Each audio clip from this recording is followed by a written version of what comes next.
नेपाल में इस वक्त प्रकृति ने हाहाकार मचाया हुआ है। तिब्बत की तरफ से आया पानी नेपाल में तबाही का सैलाब लेकर आया है। रसवा में भोटेकोशी नदी ने ऐसा विकराल रूप दिखाया कि पुल, सड़कें, घर और हाइड्रो पावर प्रोजेक्ट तक इसकी चपेट में आ गए। ये तस्वीरें नेपाल में आई उस भयानक बाढ़ की हैं, जहां नदी का शांत बहाव अचानक रौद्र रूप में बदल गया।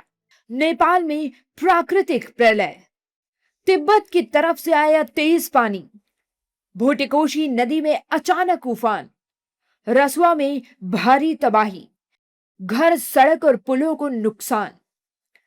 सबसे ज्यादा नुकसान रसवा जिले में हुआ, जहां बाढ़ ने आसपास के सैकड़ों पेड़ों को चपेट में ले लिया। नेपाल के त्रिशूली बाजार में बुधवार सुबह अचानक पुल के नीचे से सैलाब बहने लगा। कई घर भी बाढ़ की चपेट में आकर तबाह हो गए।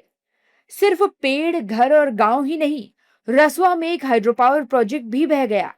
नुवाकोट जिले में त्रिशूली नदी के किनारे अचानक आई बाढ़ के बाद कई घर और वाहन क्षतिग्रस्त हो गए। बाढ़ के बाद सबसे बड़ा सवाल है लापता लोगों का। नेपाल के पर्यटन विभाग के अनुसार करीब 384 लोगों का पता नहीं चल पा रहा है। इनमें 291 विदेशी पर्यटक हैं, जिसमें 105 भारतीय नागरिकों के लापता होने की जानकारी सामने आई है। टिमोरे बॉर्डर पोस्ट पर करीब 9 पुलिसकर्मियों के भी लापता होने की खबर है। बाढ़ प्रभावित इलाकों में राहत और बचाव अभियान युद्ध स्तर पर चल रहा है। रेस्क्यू टीमों ने अब तक 25 लोगों को बचा लिया है। राहत और बचाव अभियान में 14 हेलीकॉप्टर लगाए गए हैं। लापता लोगों की तलाश और प्रभावित इलाकों में फंसे लोगों को सुरक्षित निकालने का काम जारी है। नेपाल की इस तबाही ने भारत की चिंता भी बढ़ा दी है। इसे देखते हुए बिहार में भी 8 जिलों में अलर्ट जारी किया गया है। इनमें पश्चिमी चंपारण, पूर्वी चंपारण, गोपालगंज, सारण, मुजफ्फरपुर, वैशाली, सीतामढ़ी और शिवहर शामिल हैं।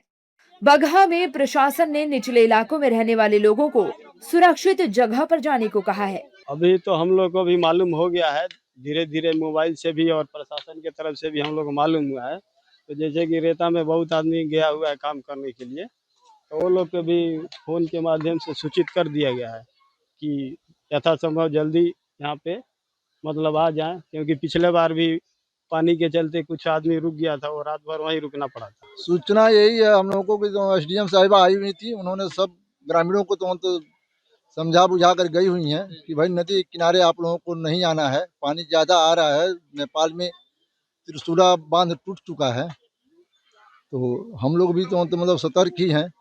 पानी का क्या रफ्तार बढ़ा हुआ है पहले? ना, अभी हल्का फुल्का बढ़ा है। अभी कहाँ जाइए सो कहाँ जाइए?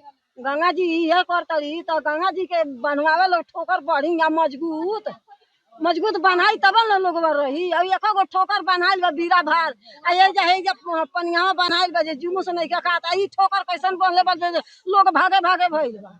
नेपाल में आई ये बाढ़ सिर्फ पानी का उफान नहीं, बल्कि तबाही की ऐसी लहर है जिसने देखते ही देखते जिंदगी की रफ्तार रोक दी। जहां कभी सड़कें थी, वहां अब मलबा है। जहां घर थे, वहां सिर्फ निशान बचे हैं। और जहां सैकड़ों पर्यटक घूमने पहुंचे थे, वहां अब अपनों की रेस्क्यू टीमें तलाश कर रही हैं।